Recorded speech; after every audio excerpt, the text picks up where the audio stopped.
in the Chalbi Desert with Capital in the Morning.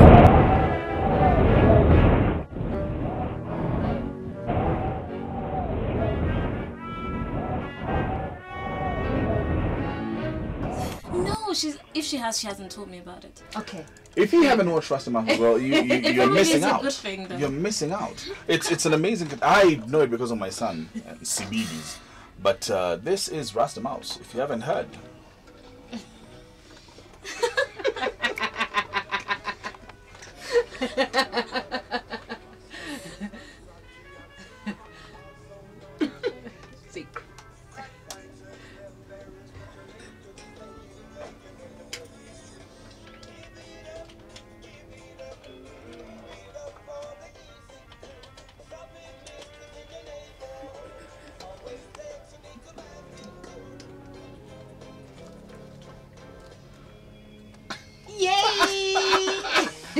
Yeah, crime-solving mouse from Jamaica, Rasta Mouse, saving the world. There, that is the stuff of serious people. Oh, by the way, Rasta Mouse is not to be confused with the Jamaican reggae singer Ika Mouse. No, no, by all means, no. There is an Ika Mouse. You know Ika Mouse. Yes, It goes down yes. there very quickly. Is there something like Ecomouse? A mouse. It's E-E-K Yes. hyphen Yes, A not to be hyphen. confused. No relation. Yes. A mouse. Yeah, he's a very well-known Jamaican. I think he's a dancehall. It's a dancer. I think so, yeah. Right. I've just got to describe the look on Marianne's face for the viewers on radio this morning. It's just like, okay, looking around for near exits. What did I get myself into? So I good. know. Rasta Mouse. Now, no relation to Top Cat, which many people call you. Yes. Yeah, Top Cat. Let's begin. Where were you? I was born in Kitale, to a family that was basically a farming family. My father was a curator of a museum in Kitale. My mom was a housewife. All right, fantastic. Growing up Grew up in Kitale, went to primary school, high school, in Kitale. church. In Kitale. I like that So word. a bit of The a church word. rural urban migration at some point. Oh yes, yes. Right. Diaspora.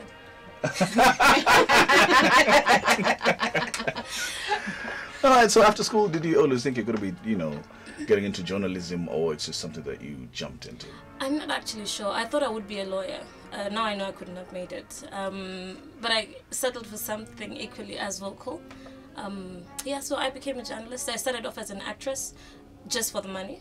Mm-hmm. I can't act to save my life. Oh, yes, you can. No, I can't, and you know that. Yes, you can. If you hadn't seen Terryanne back in the day, that was about what, 2003, No. 2004. Yeah, in Reflections on KBC, you can actually act, and this was the opening sequence of that particular song. I just had to drag it just for you. Oh my goodness!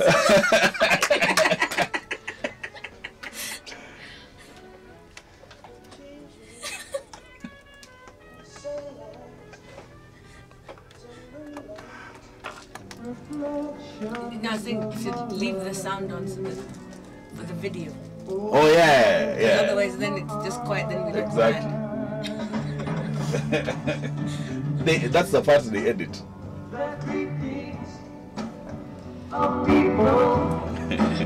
Here we go.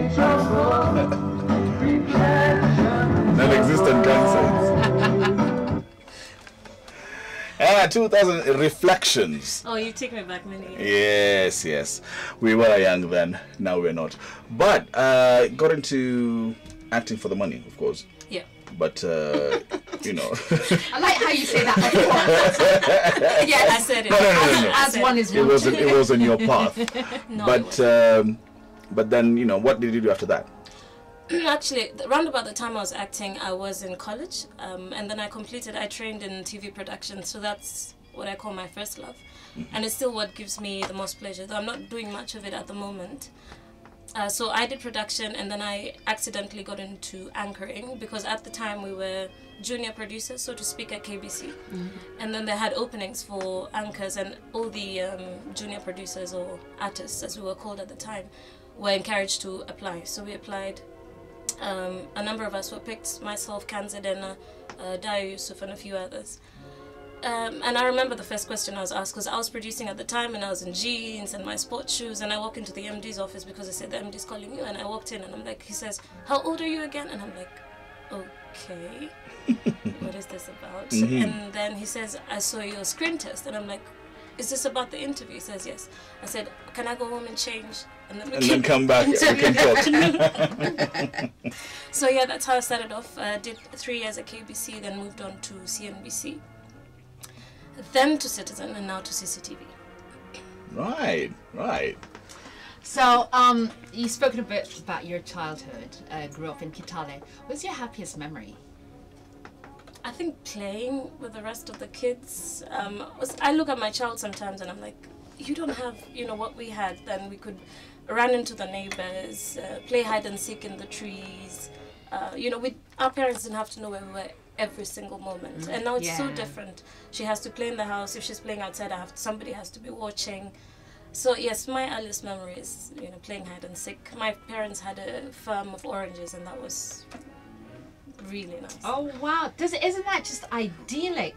I just imagine you as a little child in an orange grove playing away. It was really nice. Absolutely beautiful. Do you have any siblings? Yes, 4. Ah. I have 2 sisters and 2 brothers. Right. My brothers are in Kitale, farming with my mom, and my sisters, one is here and one is in Kisumu. Ah. Okay, so tell the truth. Were you a naughty child? Never ever. I was the best child. I was quiet. I was obedient. I went to Mama Chebet. You're next on the interview. We know better. We have world-class business journalist, poet, blogger, mother of one and a proud African, as she calls herself, Terryanne Chebet, in studio with us. 9:84 in the morning. Any question you would love to ask her in the Chalbi desert, and she shall be glad to answer as we find out more about her amazing quest in life.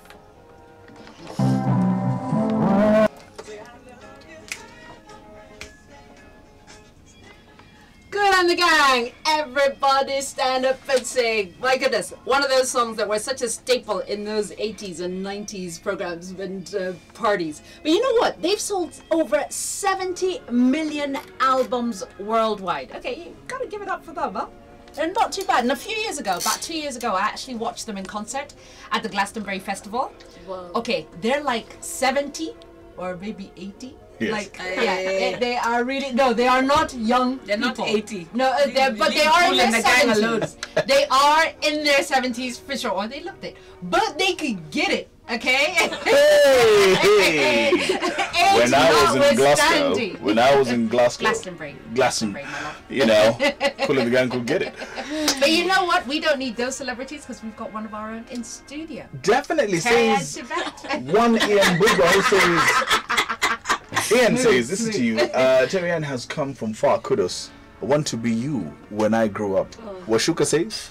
Special message to Nbogo. When you grow up, do let us know. Maybe you can be on the program as well. All right, growing up. Speaking of growing up, are you married, searching, in a relationship, long distance? It's complicated. You didn't say single. No. But if you ask me anything else, I'm going to lose my voice. All right. Nice. Of course, you have a daughter. Yes, I do. How old is she? She's 6. She's turning 7 in April. Right. Yes. Right. Amazing. How is it to be a mother? Amazing. Well, number one, you in grow the spotlight up faster than you think you ever would. I got pregnant. We hadn't planned it. And I got pregnant and cried for 3 days. Took about 2 months to tell my mom. And then after that, you just quickly grow up. And I think, I when I look back, I say, I guess that's why I am where I am, because she's the number one drive in my life. Wow, amazing. Wow. I'm speechless after that. Please feel free. Changing tracks just a little bit. What kind of holiday person are you? Beach or bush? A bit of both. I don't holiday as much as I should. The last holiday I did was about 2 years ago, and I went to Cape Town. So yeah, a little bit of both. So what would your ideal holiday be? Some vineyard in Italy. Champagne, perhaps. When the single is scraped out of the life. Some high maintenance. It's a good thing. No, hey. Yes. As I was told the other day, Bonham can be standards. Monogamy yeah. standards, eh? Monogamy effort. Alright, what peculiar habits do you have? Kenyan habit. Everyone has one of those, one or two good and bad habits that are very Kenyan. Tell me what yours is, then I'll have an idea. Ah. Of a peculiar Yeah, habit. I was gonna ask you the same thing. What do you think all of us have? No. There's one or two habits. Speak for yourself. My Kenyan habit is, like everyone else, just Yeah. road rage. Okay. Oh. Again. Oh, you're one of those. I'm one of those. The honkers. I will hoot you to death. Okay. Gosh. I don't know. Peculiar habit, peculiar. Is being on the phone a peculiar habit all the time? It could be, because I was gonna ask you, what language do you use to SMS? Do you type out full words, or do you do the to you or? Sir. I type the full words and I have a blog about it. All right, fantastic. That's To college kids. Thank you. You have a blog to college kids about. I wrote a blog post because I set up a friend of mine, a young person I know, with an MD of a really big company, because he wanted to get into IT, and I said, okay, you go sit with this person, get to find out. And then afterwards he said, I told him, have you written an appreciation letter saying thank you, and if you have an opening, think of me? He said, yeah, let me write it. I told him, copy me in it. And he said, hi, H-I. And he didn't sign off with his name. Appreciation was spelled wrongly. There was no goodbye. There was no looking forward to hearing. And I was like, excuse me? Okay. Yeah. I can see why you would write the blog post. Yeah, I'm with you on that one. All right, when we come back, it's all about you. A big blogger, you do write a lot of interesting things and things that touch on society. And once or twice, you've rubbed one or two people in the wrong way. We're going to be jumping into that in the next hour and find out more about that. But right about now, Mr. Latif is in the studio telling us exactly what is happening in the world at 9 o'clock. Good morning.